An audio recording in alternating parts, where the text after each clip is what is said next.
just from the breast cancer treatment itself, we go through chemo or radiation. We have our breasts removed. All those three factors can affect your intimacy, your libido, Right. you know. Absolutely. Because it's mind and body. Right. So for those women who don't want to, you know, have hormones, or for those women who, some people need hormones. Like I said, I'm not against it. Some people need it, and if you don't have any family history of breast cancer and these things, you know, it may be okay for you to get it. But some women will come to me and say, well, you know, I have the hormones, I couldn't sleep, I couldn't function.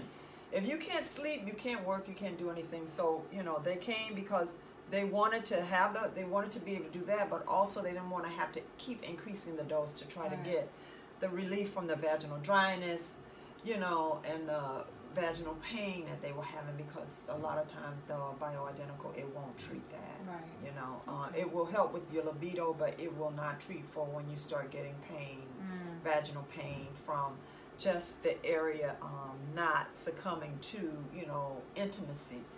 And so that's how I started with this. This is my journey.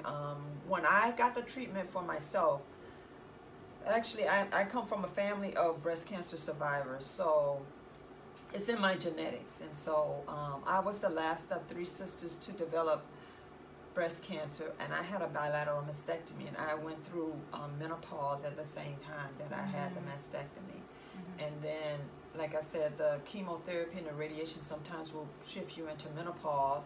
Also, even worse than just someone who's going through menopause, it's like 2 times worse, because your body changes quickly just from the chemo, and the dryness is just really is really unbearable. So that's really why I look for a solution. And when I found this and I received the treatment, I just felt like I needed to share it with other women, because a lot of women really don't know about it. And there's you know, this stigma around it that it's cosmetic and that it's just to make it look better in the area. And a lot of it is really functioning. And really functioning for you. And so, you know, a lot of people will try to make it seem like you're doing it for someone else. But that's in particular why I named the company Rejuvenation For Her, because when I felt better, then everything that came along with it was just a plus, but it was really for me. Good. It was really for me. Now, treating the outside area, the laser treats that also, and when I'm there, I make it pretty too. So that's okay, you know, but the main thing is treating it for function. And that has been like my goal, to kind of educate women.